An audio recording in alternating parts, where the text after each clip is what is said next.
Hi friends, ఈ రోజు మనం ఈ వీడియోలో మార్స్ అనే జపాన్ సిరీస్ గురించి మాట్లాడుకుందాం. ఇది జనవరి 23, 2024న స్టార్ట్ చేశారు. మొత్తం 10 ఎపిసోడ్స్ ఉన్న సిరీస్ ఇది. దీని ఒరిజినల్ నెట్వర్క్ వచ్చేసి టీవీ అసాహి. ఇక మనం ఫస్ట్ ఎపిసోడ్ లోకి వెళ్లిపోదాం. తెల్లారికి ముందే రోడ్డు మీదకి వచ్చేసి ప్రపంచంలో ఉన్న కష్టాలన్నీ వీడిగే ఉన్నట్లు మొహం ఎట్టుకొని ఆ వీడియో చూస్తున్నాడు పేరే కొనోచి. వీడు టోక్యోలో జరుగుతున్న ఏజ్ సెరమనీని తన వీడియోలో చూస్తున్నాడు. వయసులో పెద్దవాళ్ళందరూ కలిపి జరుపుకుంటున్న ఈ వేడుకల మధ్యలోనికి కొందరు కుర్రాళ్ళు సైలెన్సర్ లేని బల్లపై తిరుగుతూ రచ్చరచ్చ చేస్తున్నారు. తోడేలు మాస్క్ వేసుకున్న ఓ వ్యక్తి పరిగెత్తుకుంటూ వచ్చి ఆ మైక్ దగ్గరికి వెళ్లి ఇలా అంటాడు, హే, ఇక్కడున్న యువకులందరూ ఈ పెద్దలు తమ ప్రయోజనాల కోసం నిర్మించుకున్న ఈ ప్రపంచానికి వ్యతిరేకంగా పనిచేయాలి. మోటార్ బైకుల శబ్దాలతో ఈ పర్యావరణాన్ని కాలుష్యం చేయకూడదు.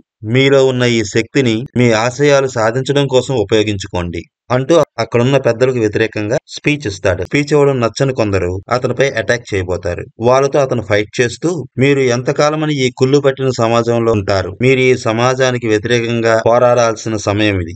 నేను మిమ్మల్ని ఈ కుళ్ళిన సమాజం నుండి కాపాడుతాను అలా అంటూనే అక్కడ వాళ్ళతో ఫైట్ చేస్తూ ఉంటాడు. వీడియో అక్కడ వరకే ఉంటుంది. కొనిచ్చి ఆ వీడియో ఆపేస్తాడు. కొనిచ్చి దగ్గర ఓ లెటర్ కూడా ఉంటుంది.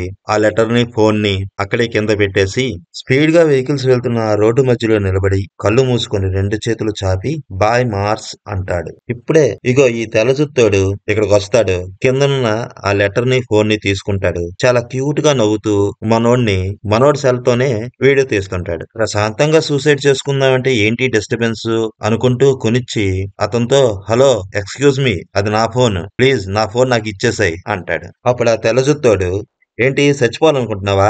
ఏవైనా ఆఖరి మాటలు ఉంటే చెప్పేసాయి, నేను వీడియో తీస్తాను అంటాడు. అదిగో ఆ ట్రక్ కూడా చాలా స్పీడ్ గా వస్తుంది అంటూ ఆ ట్రక్ వైపు చూస్తాడు. దాన్ని చూసిన మన కొనిచ్చిగాడు భయంతో ఒకసారిగా పక్కగా పడతాడు. ట్రక్ వెళ్ళిపోతుంది. తన మనసులో, ఎందుకు నేను ఇలా తయారయ్యాను? ప్రతి చిన్న విషయానికి చచ్చిపోవాలని నాకు ఎందుకు అనిపిస్తుంది? చచ్చిపోవడమే అన్ని సమస్యలకు పరిష్కారమా అని మనసులో అనుకుని ఆ తెల్ల జుత్తోడు వైపు చూస్తాడు. కానీ అక్కడ తెల్ల జుత్తోడు ఉండడు, మనోడు ఫోను ఉండదు. తెల్లారుతుంది. మనోడు స్కూల్ కి వెళ్తాడు.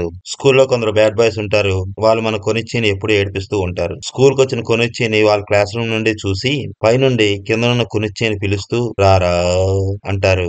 వాళ్ళని చూడగానే మన కొనిచ్చి భయపడుతూ క్లాస్ లోకి వెళ్తాడు. ఈ అమ్మాయి కరీన్. ఈమె మన గురించి చిన్ననాటి స్నేహితురాలు. క్లాస్ లోనికి టీచర్ వస్తుంది. స్టూడెంట్స్ అందరితో, ఈ రోజు మనకు ఒక ట్రాన్స్ఫర్ స్టూడెంట్ వచ్చాడు, అతనితో మీరందరూ బాగా కలిసిపోవాలి అని చెప్తుంది. వచ్చినోడు ఎవరో కాదు, ఆ తెల్ల జుత్తోడే. క్లాస్ లోకి వస్తూనే సెల్ ఫోన్ లో వీడియో తీసుకుంటూ వస్తాడు. వాడి చేతిలో ఫోన్ ని చూసిన కొనిచ్చి, అయ్యో అది నా ఫోను అని మనసులో అనుకుంటాడు. తెల్ల జుత్తోడు ఆ క్లాస్ లో వాళ్ళకి తనను తాను పరిచయం చేసుకుంటాడు. నా పేరు Mishima Zero. I'm happy to join in the class.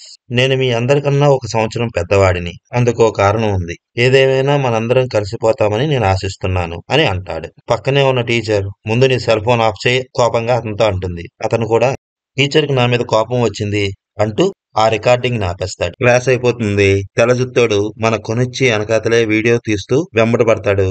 అతన్ని, నా ఫోన్ నాకు ఇచ్చేయని అడుగుతాడు. నువ్వు ఆత్మహత్య చేసుకోవడానికి గల కారణం ఏంటో చెప్తే అప్పుడు నీ ఫోన్ నీకు ఇస్తానని అతను అంటాడు. అతను అలా గట్టిగా మాట్లాడేసరికి మన కొనిచ్చి, అరే బాబు, గట్టిగా అరవకరా నాయన, క్లాస్ లో వాళ్ళు వింటారు, నీకు దండం పెడతాను, ఆ విషయం మర్చిపో అని కొనిచ్చిని మనం ఖాన్ అని పిలుచుకుందాం. ఖాన్ గాడు అతన్ని బ్రతిమాలుకుంటాడు. వాళ్ళకి మౌరి అనే అతను ఎదురవుతాడు. మౌరి సార్ మన స్కూల్ కౌన్సిలర్ అని ఖాన్ గాడు ఆ తెల్లజుత్తోడికి పరిచయం చేస్తాడు. తెల్లజుత్తోడు సడన్ గా ఆ మౌరి కోటును వాసన చూస్తాడు. ఎవడ్రీడు కుక్కలాగా నా కోటు వాసన చూస్తున్నాడు అన్నట్టుగా మౌరి ఖాన్ గాడి వైపు చూస్తాడు. ఖాన్ అతనితో, ఇతను కొత్తగా వచ్చిన ట్రాన్స్ఫర్ స్టూడెంట్ సార్ అని మౌరి సార్ కి చెప్తాడు. సార్ సర్లే, మీకు ఏదైనా సమస్య ఉంటే నాతో చెప్పుకోండి, నేను ఎప్పుడు అందుబాటులోనే ఉంటాను అని అంటాడు. అప్పుడు తెల్లజుత్తోడు, సార్ అయితే మీరు మన ఖాన్ గారితో మాట్లాడాలి, ఎందుకంటే ఉదయం ఇతను ట్రక్కును గుద్దబోయాడు అని అనగానే ఖాన్ కల్పించుకొని, హే స్టాప్ ఇట్ సార్, ఇతను ఇలాగా మాట్లాడుతుంటాడు, ఏం పట్టించుకోకండి అని కౌన్సిలర్ ని పంపించేస్తాడు. నువ్వు నాతో రా అని చెప్పి తెల్లజుత్తోడిని ఆ స్కూల్ మేడపైకి తీసుకెళ్తాడు. బిల్డింగ్ పైకి వెళ్లిన తర్వాత తెల్లజుత్తోడు ఒక చోట కుదురుగా నిలబడ్డు. ఆ బిల్డింగ్ చివరి దాకా వచ్చి అక్కడి నుంచి స్కూల్ మొత్తాన్ని వీడియో తీస్తుంటాడు. వాళ్ళిద్దరూ అలా మేడ మీదకి వెళ్ళాలని కరెన్ చూస్తుంది. ఈ తెల్లజుత్తోడు ఏంటి తేడాగా ఉన్నాడు అని వాళ్ళిద్దరిని ఫాలో అవుతుంది. తెల్లజుత్తోడు తన దగ్గర ఉన్న లెటర్ ని బయటకు తీస్తాడు. అది ఉదయం జాన్ గాడు సెల్ ఫోన్ తో పాటు పెట్టిన లెటర్. ప్లీజ్ ఉదయం జరిగింది మర్చిపో అని ఖాన్ అతన్ని బతిమాలుతుంటాడు. తెల్లజుత్తోడు ఆ లెటర్ ని చదువుతున్నాడు. చదువు విషయంలో మా స్కూలు వేరే స్కూళ్లతో అందరితో ఎప్పుడూ పోటీ పడుతూ ఉంటుంది. ఎగ్జామ్స్ లో మార్క్స్ బాగా రావాలని మా టీచర్స్ మాపై ఒత్తిడి బాగా పెంచేస్తున్నారు. వీరి ఒత్తిడి భరించలేక ఈ మధ్యనే మా స్కూల్లో ఒక అమ్మాయి ఆత్మహత్య చేసుకున్న సంగతి మీ అందరికీ తెలిసిన విషయమే. డాడీ, గ్రాండ్ మా, నన్ను క్షమించండి. నేను మీకు తగిన వాడిని కాదు. నేను మార్క్స్ కి బిగ్ ఫ్యాన్ ని. కానీ ఒక సంవత్సరం క్రితం అతను అని తెరచుతాడు చదువుతూ ఉంటాడు. ఇంతలోనే మన ఖాన్ వచ్చి ఆ పేపర్ లాగేసుకొని చింపేస్తాడు. తన సెల్ ఫోన్ కూడా తీసేసుకుంటాడు. నువ్వు మార్క్స్ కి అభిమానివా అని తెల్లజుత్తుడు అడుగుతాడు. అప్పుడు ఖాన్, నీకు మార్క్స్ తెలుసా అంటూ మార్క్స్ యొక్క కొన్ని వీడియోస్ ని మన తెల్లజుత్తుడికి ఖాన్ చూపిస్తాడు. ఆ వీడియోలో మార్క్స్ పాట పాడుతున్నాడు. ఆకాశంలో ఒక తార నా కోసం వచ్చింది ఈ వేళ. పాట అయిపోయింది. నాకు తెలుసు మీకు ఇదంతా జోక్ గా ఉంటుంది, కానీ మార్క్స్ నా సర్వస్వం. ఒక సంవత్సరం క్రితం అతను సడన్ గా వీడియోస్ చేయడం మానేశాడు. అందుకనే నేను కూడా నా జీవితం చాలు అనుకున్నాను. నేను ఓడిపోవాలనుకోను, అందుకే చచ్చిపోదాం అనుకున్నాను అని అంటాడు. వాడు చెప్పిన సమాధానం విన్న తెల్ల జుత్తోడు బుర్ర కిర్రను తిరుగుతాది. ఈ తొక్కలో కారణానిక నువ్వు సూసైడ్ చేసుకోవాలనుకున్నావు అని మనసులో అనుకుంటాడు. మన తెల్ల జుత్తోడికి తెలుసు మనకి ఇది తొక్కలో మ్యాటర్ అవ్వచ్చు, కానీ కాను విషయంలో మాత్రం అతనికి అది చాలా సీరియస్ మ్యాటర్. ఇప్పుడే తెల్లజుత్తోడు ఫ్లాష్ బ్యాక్ లో లైట్ గా ఏవో జ్ఞాపకాలు అలా వచ్చి వెళ్ళిపోతుంటాయి. తన గర్ల్ ఫ్రెండ్ కూడా ఆ రోజు వీళ్ళలాగే మాట్లాడుతుంది. తన గర్ల్ ఫ్రెండ్ జ్ఞాపకాల నుండి బయటకు వచ్చిన తెల్లజుత్తోడు కాంతో ఇలా అంటాడు. మనిద్దరం ఒక బెట్ వేసుకుందామా? నేను గాని నీ ప్రాబ్లమ్స్ ని సాల్వ్ చేయగలిగితే నువ్వు నేను చెప్పిన పని చెయ్యాలి. ఉదాహరణకు అని కానుగాని ఒక్క తన్ను తంతాడు. కానుగాడు అంత పెద్ద స్కూల్ బిల్డింగ్ పై నుంచి కింద పడిపోతాడు. తెల్లజుత్తోడు కానుగాడిని తన్ని స్కూల్ మేడపై నుంచి పడేయడాన్ని వాళ్ళని ఫాలో అవుతూ వస్తున్న కరేన్ చూస్తుంది. ఖాన్ ఖాన్ అంటూ పరిగెత్తుకుంటూ ఆ మేడపై నుంచి కిందకు చూస్తుంది. ఆ స్కూల్ బిల్డింగ్ కింద గార్బేజ్ సంచులతో ఫుల్ గా నిండి ఉన్న ఒక ట్రక్ ఉంటుంది. మన ఖాన్ గాడు డైరెక్ట్ గా ఆ సంచుల మీద పడ్డం వల్ల సేఫ్ గానే ఉంటాడు. నువ్వేం చేసావు నీకేమైనా అర్థమవుతుందా అని కరెన్ తెల్లజుత్తోడు మీద కోప్పడుతుంది. తెల్లజుత్తోడు ఓ క్యూట్ స్మైల్ ఇచ్చి ఇట్స్ ఏ షో టైమ్ అంటూ పరిగెత్తుకుంటూ వచ్చి అదే బిల్డింగ్ పై నుంచి కిందకు దూకేస్తాడు. తెల్లజుత్తోడు కూడా కానుగాడు పడిన గార్బేజ్ ట్రక్ లోనే పడతాడు. కాన్ వైపు చూస్తూ స్మైల్ ఇస్తాడు. ఏంటి బెట్ ఓకేనా అని అడుగుతాడు. వీడు చేసిన పనికి కాన్గాడు ఇంకా షాక్ లోనే ఉంటాడు. నాకే బెట్ వద్దురా బాబు, నువ్వు నా సమస్యలేం పరిష్కరించక్కర్లేదు అని అంటాడు. నీకు అర్థం కావట్లేదు, ఒకవేళ నేను నీ సమస్యలు పరిష్కరించలేకపోతే నువ్వేం చెప్తే అది చేస్తాను. నన్ను చచ్చిపోవన్నా చచ్చిపోతాను, ఎవరు నన్ను చంపమంటే చంపేస్తాను. అలా కాదని నువ్వు మొండికేస్తే మాత్రం ఈ చెత్త కుప్పలోనే ఉండిపోతావు అని అంటాడు. ఈయన్ని తగిలించుకోవడమే తప్ప వదిలించుకోవడం కష్టమని భావించిన ఖాన్ గాడు ఇక అతను చెప్పిన దానికి ఒప్పుకుంటాడు. ఖాన్ గాడు మన తెల్లజుత్తోడిని వీడియో రీసెర్చ్ గ్రూప్ తాలూకా ఎక్విప్మెంట్స్ ఉండే రూమ్ కి తీసుకువెళ్తాడు. ఈ వీడియో రీసెర్చ్ గ్రూప్ క్లబ్ గా ప్రమోట్ కావాలంటే కనీసం 7 ఉండాలి. కానీ ప్రస్తుతం నేను ఒక్కడనే ఉన్నాను. నీకు కూడా మార్స్ గురించి తెలుసుకోవాలనే ఇంట్రెస్ట్ కలుగుతుంది కదా. మార్స్ అనేది ఒక సూపర్ హీరో. అతను ఏమైనా చేయగలడు. అతను ఏం చెప్పాలనుకుంటున్నాడో తన వీడియోస్ ద్వారా సమాజంలోకి తన సందేశాన్ని చాలా స్పీడ్ గా స్ప్రెడ్ చేయగలడు. నేను కూడా అతనిలా వీడియోస్ అప్లోడ్ చేయాలనే ఈ ఛానల్ ని స్టార్ట్ చేశాను. నా గ్రూప్ ని క్లబ్ గా ప్రమోట్ చేసుకోవాలంటే మాత్రం 7 కావాలి, కానీ నేను ఒక్కడనే మిగిలాను అని మన తెల్లజుత్తోడితో చెప్తాడు. తను అప్లోడ్ చేసిన కొన్ని డైలీ స్కూల్ యాక్టివిటీస్ తాలూకా వీడియోస్ ని తెల్లజుత్తోడికి చూపిస్తాడు. ప్రస్తుతం నాకు అంత ఎక్కువ మంది సబ్స్క్రైబర్స్ లేరు. మార్స్ ఎలాగైతే పాపులర్ అయ్యారో నా ఛానల్ కూడా అంతే పాపులర్ అవ్వాలనేది నా కోరిక అని అంటాడు. ఖాన్ గాడు మార్స్ గురించి చెప్పినప్పుడు ఏదో ఒక తన్మయత్వంతో మాట్లాడడాన్ని మన తెల్లజుత్తోడు గమనిస్తాడు. వీడికి మార్స్ అంటే ఎంత పిచ్చా అని ఆశ్చర్యపోతాడు. వీళ్ళు అలా మాట్లాడుకుంటుండగా అక్కడికి కరీన్ వస్తుంది. ఆమెను ఖాన్ గాడు మన తెల్లజుత్తోడికి పరిచయం చేస్తాడు. ఈ అమ్మాయి పేరు కరేన్, నా చైల్డ్హుడ్ ఫ్రెండ్. ఖాన్ గాడితో కరేన్ ఇలా అంటుంది, నువ్వు ఇతనితో బెట్ కట్టావా అని. అప్పుడు తెల్లజుత్తోడు కల్పించుకొని వీడికున్న 3 సమస్యలు నేను ఇప్పుడు తీర్చాలి. ఒకటి, అతనికి వేధింపులు వదిలించుకోవాలి. రెండోది, ఈ గ్రూప్ ని క్లబ్ గా మార్చడానికి కావాల్సిన మెంబర్స్ ని వెతుక్కోవాలి. మూడోది, మీ వాడికి అసలు ఆ వేధింపులు ఎవడు పంపిస్తున్నాడో వాడిని కనుక్కోవాలి అని అంటాడు. అప్పుడు కరీన్, వేధింపులా? మా వాడికి ఏం వేధింపులు అని అడుగుతుంది. తెల్లజుత్తోడు చిన్నగా నవ్వుతూ, మీ వాడినే అడుగు అంటాడు. ఖాన్ గాడు తన సెల్ ఫోన్ తీసి తన మెయిల్ కి వచ్చిన మెసేజ్లని కరీన్ కి చూపిస్తాడు. చూపిస్తాడు. అందులో నేను నీ యూనివర్సిటీ రికమెండేషన్ ని క్యాన్సిల్ చేయకూడదు అని నువ్వు అనుకుంటే నేను చెప్పిన పని చెయ్యు. నేను పంపించిన సూచనలు నువ్వు పాటించకపోతే మాత్రం నీ యూనివర్సిటీ రికమెండేషన్ ని నేను క్యాన్సిల్ చేస్తాను అని ఉంటుంది. అది చదివిన కరెన్ ఏంటిది, ఏం సూచనలు అని అడుగుతుంది. ఖాన్గాడు ఈ మెసేజ్ కి రిప్లై ఇవ్వడానికి నేను భయపడ్డాను కాబట్టి ఆ సూచనలు ఏంటో నాకు తెలియదు అంటాడు. నీకెవరి మీదైనా అనుమానంగా ఉందా అని కరెన్ ఖాన్ ని అడుగుతుంది. ఖాన్ గాడితో తెల్లజుత్తోడు ఒకవేళ నీకు ఆ మెసేజ్లు పంపించడం ఎవడో తెలిస్తే ఏం చేస్తావని అడుగుతాడు. అప్పుడు ఖాన్ గాడు ఆ మెసేజ్ నువ్వు ఎందుకు పంపించావని అడుగుతాను. ఎందుకు అలా పంపించాడో తెలుసుకుంటే నా మనసు కొంత ఫ్రీ అవుతుంది, నేను కొంచెం రిలీఫ్ గా ఫీల్ అవుతాను, అంతేకాకుండా ఇప్పుడున్న పరిస్థితులు కూడా మారొచ్చు అని అంటాడు. తెల్లజుత్తోడు సరే అయితే ముందు మనం 7 మెంబర్స్ ని గ్యాదర్ చేయాలి అని అంటాడు. మనం 3 ఉన్నాం, ఇంకా 4 ఎవరైతే బాగుంటుంది అని అక్కడే ఉన్న బుక్ నోట్ తీసి అక్కడ టకటగా ఒక 4 స్టూడెంట్స్ పేర్ల పైన రౌండ్ అప్ చేస్తాడు. ఖాన్ గడికి ఏదో ఫోన్ వస్తుంది, నాకు అర్జెంట్ పని ఉంది రేపు కలుద్దామని వాళ్ళతో చెప్పి అక్కడి నుంచి వెళ్ళిపోతాడు. తెల్లజుత్తోడు కరీంతో ఖాన్ ఫాలో అవ్వు అని చెప్తాడు. నెక్స్ట్ డే మన తెల్లజుత్తోడు నిక్కీ గడిని కలుస్తాడు. ఈ నిక్కీ గడికి నా అంత బాగా ఎవరు మ్యూజిక్ చేయలేరని ఫీలింగ్, కానీ ఈ ఫ్రెండ్సే వీడిని పట్టించుకోరు. వీడిని గ్రూప్ లో మెంబర్ గా జాయిన్ అవ్వమని మన తెల్లజుత్తోడు అడుగుతాడు. ముందు వీడు కొద్దిగా బిల్డప్ ఇచ్చిన యూనివర్సిటీ రికమెండేషన్ నేను నీకు ఇప్పిస్తానని మన తెల్లజుత్తోడు అనగానే గ్రూప్ లో జాయిన్ అవ్వడానికి ఒప్పేసుకుంటాడు. అలాగే తిండిబోతు సకూరాని, పుస్తకాల పురుగు కెన్సైని బేస్బాల్ ఆడాలనే కోరికతో ఎప్పుడూ గ్రౌండ్ లో ఉంటూ బాల్ అందించుకునే కుయూజీని కూడా గ్రూప్ లో చేరడానికి ఒప్పిస్తాడు. కరెన్ పరిగెత్తుకుంటూ తెల్లజుత్తోడు దగ్గరికి వచ్చి అక్కడ ఖాన్ ని కొందరు కొడుతున్నారని చెప్తుంది. వెంటనే మన తెల్లజుత్తోడు కుయూజీ దగ్గరున్న బేస్బాల్ బ్యాట్ పట్టుకొని కరెన్ చేతికిచ్చి పద వెళ్దాం అంటాడు. ఖాన్ ని కొడుతున్న వాళ్ళ దగ్గరికి మన తెల్లజుత్తోడు వచ్చి అతన్ని కొట్టొద్దని అంటాడు. ఆ గ్యాంగ్ లో ఒకడికి మన తెల్లజుత్తోడు ఇచ్చిన బిల్డప్ చూసి ఎక్కడో కాలుతుంది. మన తెల్లజుత్తోడు మొహం మీద ఒక్క గుద్దు గుద్దుతాడు. వామ్మో వాయో నొప్పిగా ఉంది, నేను తట్టుకోలేకపోతున్నాను, ప్లీజ్ కొట్టొద్దు అని గ్యాంగ్ వాళ్ళ కాలు పట్టుకొని మన తెల్లజుత్తోడు ఏడుస్తూ బ్రతిమాలుతాడు. ఎప్పుడైతే అతను అలా ఏడుస్తూ బ్రతిమాలుతాడో ఆ గ్యాంగ్ వాళ్ళు మరింత రెచ్చిపోతారు. అప్పుడు తెల్లజుత్తోడు సీక్రెట్ గా వీడియో తీస్తున్న కరీంతో లైవ్ స్ట్రీమింగ్ బాగానే వచ్చిందా అని అడుగుతాడు. ఆ మాటలు విన్న స్టూడెంట్స్ ఒక్కసారిగా కంగారు పడతారు.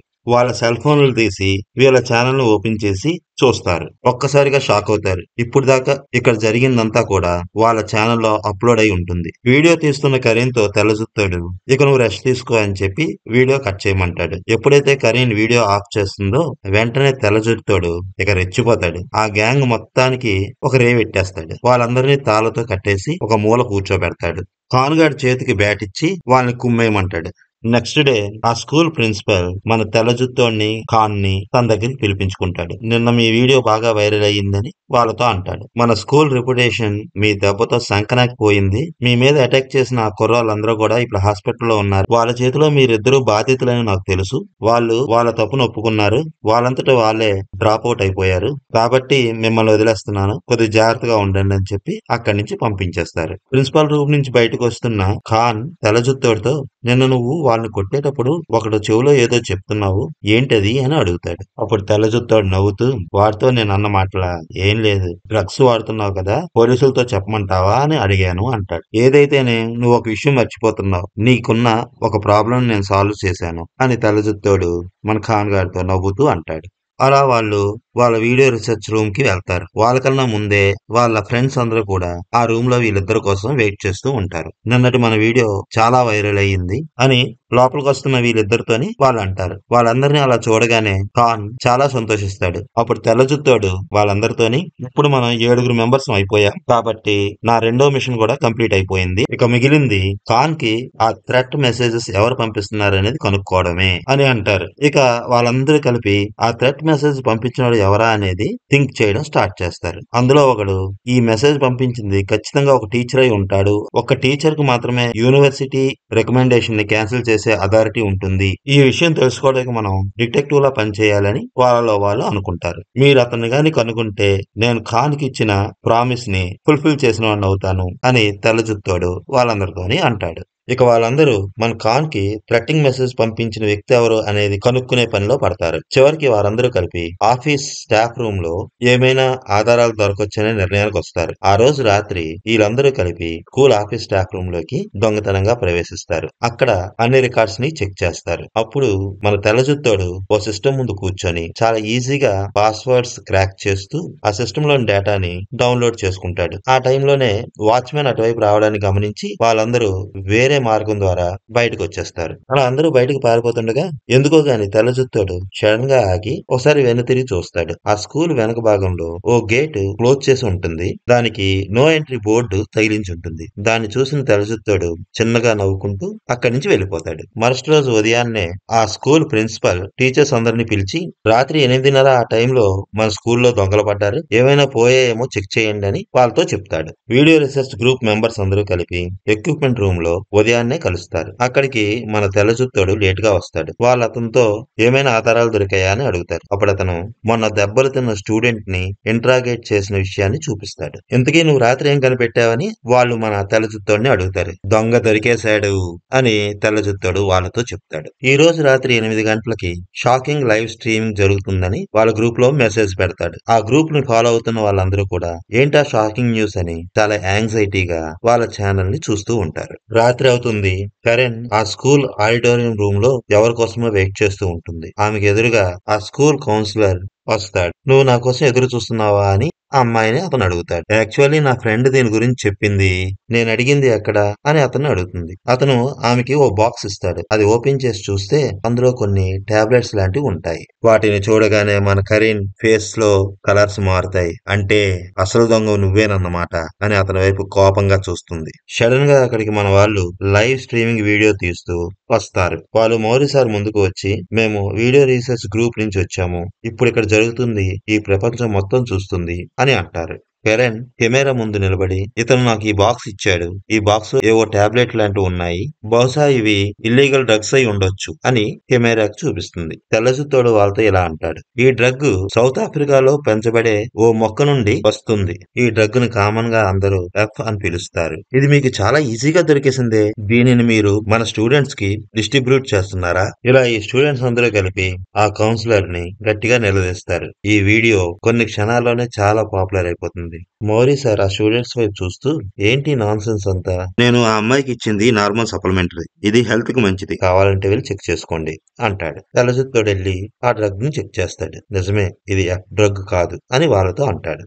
మీరందరూ కలిపి ఈ ప్రపంచం దృష్టిలో నన్ను క్రిమినల్ గా చేద్దాం అనుకున్నారు, దీని పర్యవసానం చాలా దారుణంగా ఉంటుంది అని వాళ్ళందరి వైపు చూస్తూ వార్నింగ్ ఇస్తాడు. మరి ఇతని సంగతి ఏంటి అని ఒక స్టూడెంట్ కు మాస్క్ వేసి అతను ముందు నిల్చోబెడతారు. ఈ స్టూడెంట్ మీ దగ్గరికి ఫ్రీక్వెంట్ గా వచ్చే ఓ కస్టమర్, ఇతన్ని మేము ఇంట్రాగేట్ చేశాం, దాన్ని వీడియోగా తీసాం, వీడియోని ప్లే చేస్తారు. ఆ వీడియోలో వ్యక్తిని వీళ్ళు క్వశ్చన్ చేస్తున్నారు. ఈ డ్రగ్ నీకు ఎవరిచ్చారు? మా స్కూల్ కౌన్సిలర్ అని అతను సమాధానం ఇచ్చాడు. అతను ఎవరో కాదు, ఇగో ఇప్పుడు మన ముందు నిల్చున్న ఈ మాస్క్ వేసుకున్న స్టూడెంటే అని అంటాడు. ఏరా నువ్వు చెప్పింది కరెక్టే కదా, ఈ మాటలు నువ్వే కదా చెప్పావు? తెల్లజుత్తోడు ఆ కుర్రాడిని అడుగుతాడు. అప్పుడు ఆ మాస్క్ వేసుకున్న స్టూడెంట్ అవును, ఆ మాటలన్నీ నేనే చెప్పాను, కానీ ఆ చెప్పినవన్నీ కూడా అబద్ధాలే అని అక్కడ వాళ్ళతో అంటాడు. ఆ స్టూడెంట్ ఒక్కసారిగా మాట మార్చేసరికి అక్కడున్న వాళ్ళందరూ స్టన్ అయిపోతారు. ఇంతలో ఎవరో కొందరు రౌడీలు ఆ ఆడిటోరియం లోనికి ఎంటర్ అయ్యి మన హీరో వాళ్ళతో వీడియో రీసెర్చ్ గ్రూప్ వాళ్ళందరినీ కూడా రౌండ్ అప్ చేసేస్తారు. దొరికినట్టుగా చితక్ కొడుతుంటారు. వాళ్ళ చేతిలో కెమెరాని కూడా పగలగొట్టేస్తారు.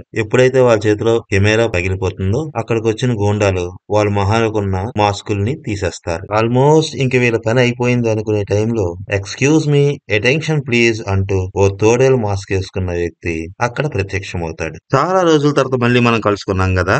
ఈ రోజు మనం ఒక స్కూల్ దగ్గర ఉన్నాం. ఇది ఆ స్కూల్ వెనక వైపు ఉన్న గేట్ చూస్తున్నారా, దీనికి నో ఎంట్రీ బోర్డు కూడా ఉంది. ఇప్పుడు మనం ఏం చేయబోతున్నాం అంటే ఈ గేట్ కున్న తాళాలు పగలగొట్టి లోపలికి వెళ్ళబోతున్నాం అని అంటాడు. ఇప్పటిదాకా రన్ అవుతున్న లైవ్ స్ట్రీమింగ్ లో ఇప్పుడు ఈ తోడేలు మాస్క్ వేసుకున్న అతని మాటలు కంటిన్యూ అవుతుంటాయి. వేరే కెమెరాతో అక్కడ ఉన్న ఇంకో స్టూడెంట్ లైవ్ రికార్డింగ్ చేస్తూ ఉంటాడు. మోరారి షాక్ నుంచి తేరుకుని ఆ రౌడీ స్టూడెంట్స్ తో అతన్ని ఎలాగైనా ఆపండి అని ఆర్డర్ పాస్ చేస్తాడు. తోడేలు మాస్క్ వేసుకున్న వ్యక్తి ఇంతకు ముందు నేను ఎప్పుడు ఇక్కడ ఇటువంటి స్పెషల్ మొక్కల్ని చూడనే లేదు అంటూ అక్కడ వాళ్ళు సీక్రెట్ గా పెంచుతున్న మొక్కల్ని మనకు చూపిస్తాడు. వాటి వాసన చూస్తాడు. వీటి స్మెల్ అచ్చం ఆ డ్రగ్ ప్లాంట్ స్మెల్ లా ఉంది అంటూ చెప్తాడు. ఇటువంటి మొక్కలు ఇలాంటి స్కూల్ ఆవరణంలో పెరగడం ఈ మార్క్స్ కి అస్సలు నచ్చదు అంటూ మొత్తం ప్లాంట్స్ అన్నిటిని కూడా తగలబెట్టేస్తాడు. అక్కడికి వచ్చిన రౌడీలందరినీ ఒక రేవెట్టేస్తాడు. మౌరిని కూడా ఎగిరి గుండెల మీద తంతాడు. వీడియో రీసెర్చ్ గ్రూప్ మెంబర్స్ అందరినీ తన దగ్గరికి రమ్మని చెప్పి మీ అందరికీ థ్యాంక్స్, మీ వల్ల ఒక డ్రగ్ కేస్ క్లోజ్ అయ్యింది అని అంటాడు. తర్వాత వ్యూవర్స్ ని ఉద్దేశించి మాట్లాడుతూ ఈ రోజు నుంచి ఈ ఛానల్ పూర్తిగా మార్స్ యొక్క యాక్టివిటీస్ మాత్రమే చూపిస్తుంది అని చెప్పి ఈ మార్స్ ని సైలెంట్ చేద్దామని ప్రయత్నించిన కొందరు బాస్టర్స్ కి ఒక హెచ్చరిక కూడా పంపిస్తున్నాను. యుద్ధానికి సిద్ధంగా ఉండండి. మేము ఖచ్చితంగా మీ క్రైమ్స్ ని వెలుగులోనికి తీసుకొస్తాం అని అంటాడు. స్ట్రీమింగ్ ని ఆపేస్తారు. ఎప్పుడైతే లైవ్ స్ట్రీమింగ్ ఆగిపోయిందో ఆ తోడేలు మాస్క్ వేసుకున్న వ్యక్తి తన మాస్క్ ని తీస్తాడు. అక్కడున్న స్టూడెంట్స్ అందరూ ఒక్కసారిగా షాక్ అవుతారు. ఇంతకీ అతను ఎవరో కాదు, మన తెల్లజుత్తోడే. అతను కింద పడున్న మొరారి దగ్గరికి వెళ్లి డబ్బుల కోసం ఇంత నీచమైన పని చేస్తావా, స్టూడెంట్స్ జీవితాలతో ఆడుకుంటావా అని అంటాడు. అప్పుడు అతను నేనేం డబ్బుల కోసం ఇదంతా చేయటం లేదు, నువ్వు నన్ను తప్పుగా అర్థం చేసుకున్నావు, పరీక్షల టెన్షన్స్ తో ఉన్న స్టూడెంట్స్ కి ఇది హ్యాపీని ఇస్తుంది అంటాడు. వాడిచ్చిన సమాధానానికి మన తెల్లజుత్తోడికి ఎక్కడో కాలుతుంది. మళ్ళీ ఆ దవడ మీద ఒక్కటి పీకుతాడు. మొత్తం అక్కడ ఉన్న బ్యాడ్ స్టూడెంట్స్ అందరినీ మౌరితో సహా చేతులు కాళ్ళు కట్టేసి పోలీసులకు అప్పచెప్పేస్తాడు. తెల్లజుత్తోడి ఫ్రెండ్స్ అందరూ కూడా మనం ఇప్పుడు మార్స్ తో కలిసి ఉన్నామని ఎంతో యాంగ్జైటీ ఫీల్ అయి సంతోషంతో ఉంటారు. తర్వాత అందరూ ఓ గ్రూప్ ఫోటో తీసుకుని ఎవరి ఇళ్లకు వాళ్ళు బయలుదేరిపోతారు. తెల్లజుత్తోడు మాత్రం కానుగాడిని ఆగమని చెప్పి వాడితో పాటు ఆ వీడియో రీసెర్చ్ ఎక్విప్మెంట్ ఉండే రూమ్ కి తీసుకువెళ్తాడు. కానుగాడు మన తెల్లజుత్తోడితో ఓ అయితే నాకు ఈ థ్రెడ్స్ అన్ని పంపించింది మౌరారి సార్ అన్నమాట అని అంటాడు. అప్పుడు తెల్లజుత్తోడు మన ఖాన్గాడితో ఆ ఫేక్ మెయిల్ నీకు నువ్వే పంపించుకున్నావని నాకు తెలుసు అంటాడు. ఖాన్ ఏదో ఎక్స్ప్లెనేషన్ ఇవ్వబోతాడు. అప్పుడు తెల్లజుత్తోడు నీకు మౌరికి మధ్య ఉన్న డీట్స్ గురించి చెప్పమంటావా అంటూ దృశ్యం సినిమాలో వెంకటేష్ అలిన కట్టుకథని బట్టబయలు చేసిన పోలీస్ ఆఫీసర్ నదియా లాగా చెప్పడం స్టార్ట్ చేస్తాడు. నీకు ముందే తెలుసు ఆ మౌరారి అనేవాడు ఇల్లీగల్ డ్రగ్స్ సంబంధించిన ప్లాంట్స్ ని అక్కడ పెంచుతున్నాడని. నువ్వు ఒక రోజు ఆ గేట్ దగ్గరికి వెళ్ళావు. లోపల ఏముందో చూద్దామని ఆ గేటు తూకి లోపలకు కూడా వెళ్ళావు. అక్కడ పెరుగుతున్న ఈ వింత చెట్లను చూసి ఇవి ఏమై ఉంటాయా అని వాసన చూసావు. అప్పుడే మౌరారి సీక్రెట్ గా నిన్ను ఒక ఫోటో తీశాడు. అతను చూసి భయపడ్డావు. అతనికి సారీ చెప్పి తిరిగి వెళ్ళిపోబోతున్న నిన్ను అతను ఆపాడు. ఇది డ్రగ్స్ కు సంబంధించిన మొక్క అని నీతో చెప్పాడు. ఈ ఫోటోను చూపించి నేను నీ యూనివర్సిటీ రికమెండేషన్ ని క్యాన్సిల్ చేయించగలను అని నిన్ను బ్లాక్ మెయిల్ చేయడం స్టార్ట్ చేశాడు. నీకు ఆ రోజు థ్రెట్ మెసేజ్ వచ్చిందని చెప్పడం కరెక్టే, కానీ కంటెంటే మారిపోయింది. అసలు మెసేజ్ ఇది. దీనిని నేను ఆ మౌరి కంప్యూటర్ నుంచి తీసుకున్నాను అని మౌరి ఖాన్ గాడికి పంపిన మెయిల్ ని చూపిస్తాడు. ఈ ఫోటో సర్క్యులేట్ అవ్వకుండా ఉండాలి అంటే నా దగ్గరికి ఇంకా ఎక్కువ మంది స్టూడెంట్స్ ని పంపించు. ఇది యాక్చువల్ గా నీకు వచ్చిన థ్రెట్ మెసేజ్.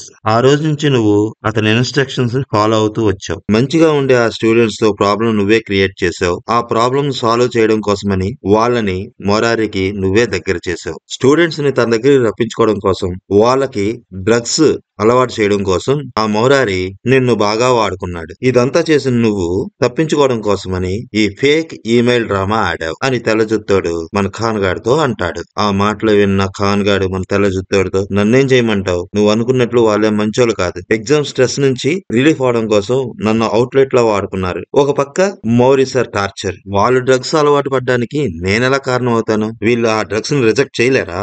వాళ్ళకు కూడా ఆ డ్రగ్స్ వాడాలనే టెంప్టేషన్ ఉంది అని అంటాడు. అప్పుడు మన తెల్లజుత్తోడు ఇక్కడ మ్యాటర్ అది కాదు, ఆ మౌరి వాళ్ళ ద్వారా కూడా డ్రగ్స్ ని సర్క్యులేట్ చేయడం స్టార్ట్ చేశాడు. దీని వల్లనే ఒక స్టూడెంట్ ఎగ్జామ్ స్ట్రెస్ భరించలేక ఈ స్కూల్లో సూసైడ్ చేసుకుంది. పాపం ఆమెకు డ్రగ్స్ అలవాటే లేదు. ఖాన్ గాడు ఏడుపు మొహం పెట్టేస్తాడు. అసలు అలా జరుగుతుందని నేను అనుకోలేదు అని అంటాడు. నన్ను బాధ పెడుతున్న ఆ స్టూడెంట్స్ మాత్రమే బాధపడాలి అనుకున్నాను నేను అని ఖాన్ గాడు అంటాడు. ఆ మాటలు విన్న తెల్లజుత్తాడు ఖాన్ గారిని ఒక్క తన్ను తన్నుతాడు. ఇక అబద్ధాలు ఆపుతావా? మౌరి చెప్పినట్లు చేస్తే ఎలాంటి ప్రాబ్లమ్స్ ఫేస్ చేయాలో నీకు ముందే తెలుసు. ఈ విషయంలో వేరే స్టూడెంట్స్ కూడా ఇన్వాల్వ్ అయి ఉన్నారని నీకు తెలుసు. అయినా కూడా నువ్వు నీ సేఫ్టీ గురించి మాత్రమే ఆలోచించావు. ఆ తర్వాత కదా మెల్లమెల్లగా నువ్వు గిల్టీ ఫీల్ అవ్వడం స్టార్ట్ చేసావు. అందుకే కదా చచ్చిపోవాలనుకున్నావు. ఈ విషయాలన్నీ నిన్ను చూసిన రోజే నాకు తెలుసు. ఆ రోజు నేను అలా చేసి ఉండకపోతే ఈ స్కూల్లో సూసైడ్ చేసుకున్న రెండో వ్యక్తి నువ్వే అయి ఉండేవాడివి అంటూ కాన్గాడికి బాగా గడ్డి పెడతాడు. ఇంకా కాన్గాడు బాగా ఏడ్చేస్తాడు. తను చేసిన తప్పేంటో తనకు అప్పుడు అర్థమవుతుంది. ఇంకోసారి ఇలాంటి తప్పు చేయనని నన్ను క్షమించు అని మన తెల్లజుత్తోడిని బ్రతిమాలు మారుతాడు. తెల్లజుత్తోడు ఇంకోసారి సూసైడ్ అటెంప్ట్ చేస్తావా అని అడుగుతాడు. అప్పుడు కాన్గాడు ఇంకెప్పుడు అలాంటి పనులు చేయను, నన్ను క్షమించు అని తెల్లజుత్తోడిని బ్రతిమాలి బాగా ఏడ్చేస్తాడు. అలా అతని మాటలు వింటున్న తెల్లజుత్తోడు హృదయం బాధతో నిండిపోతుంది. ఈ ప్రపంచం చాలా చెడ్డది, దీనిని ఎలాగైనా మార్చాలి అంటుంటాడు. తన ఫ్లాష్ బ్యాక్ లో ఒక అమ్మాయి అతన్ని విడిచి ముందుకు వెళ్తున్న జ్ఞాపకాలు అలా వచ్చి వెళ్లిపోతాయి. నెక్స్ట్ డే న్యూస్ లో ఒక school teacher illegal drugs supply చేస్తున్నాడనే వార్త బాగా వైరల్ అవుతూ ఉంటుంది. ఎమోన్ అనే కార్పొరేట్ కంపెనీ సీఈఓ ఆ న్యూస్ చూస్తూ ఉంటాడు. ఆ వీడియోను అప్లోడ్ చేసిన మన తెల్లజుత్తోడు వాళ్ళ గ్యాంగ్ ని చూస్తూ వీళ్ళ ఈ పని చేసింది అని, ఇతను మార్స్ కదా మళ్ళీ వచ్చాడా అని తన సెక్రటరీతో అంటాడు. మార్స్ ఇచ్చిన వార్నింగ్ ని కూడా వింటాడు. ఇది చాలా ఇంట్రెస్టింగ్ గా ఉంది అని అంటాడు. తెల్లజుత్తోడు తన ల్యాప్టాప్ ఎదురుగా పెట్టుకుని తన గ్రూప్ మెంబర్స్ ఒక్కొక్కరి ఫోటోను చూస్తూ ఉంటాడు. ఫ్లాష్ బ్యాక్ లో ఒక అమ్మాయి సూసైడ్ చేసుకుని ఉంటుంది. ఆమెను పోలీసులు అంబులెన్స్ ఎక్కిస్తూ ఉంటారు. జనాల మధ్య నుంచి అది చూస్తున్న మన తెల్లజుత్తోడు ఎరీ అని ఏడుస్తూ ఆ అమ్మాయి వైపు వెళ్లబోతాడు. అతన్ని పోలీసులు ఆపేస్తారు. మళ్ళీ ప్రెజెంట్ లోకి వస్తే మన తెల్లజుత్తోడు తన గ్రూప్ మెంబర్స్ ఫోటో చూస్తూ ఆ హంతకుడు మీలోనే ఉన్నాడు అని అంటాడు. అక్కడితో ఈ ఎపిసోడ్ క్లోజ్ అయిపోతుంది. నెక్స్ట్ ఎపిసోడ్ మంచి రన్నర్ అవ్వాలనే కోరికతో ఉండే ఒక స్టూడెంట్, అతని జీవితంతో ఈ పెద్దవాళ్ళు ఎలా ఆడుకున్నారు, మార్స్ ఈ విషయాన్ని ప్రపంచానికి ఎలా తెలియజేశాడు అనేది. Okay friends, thank you.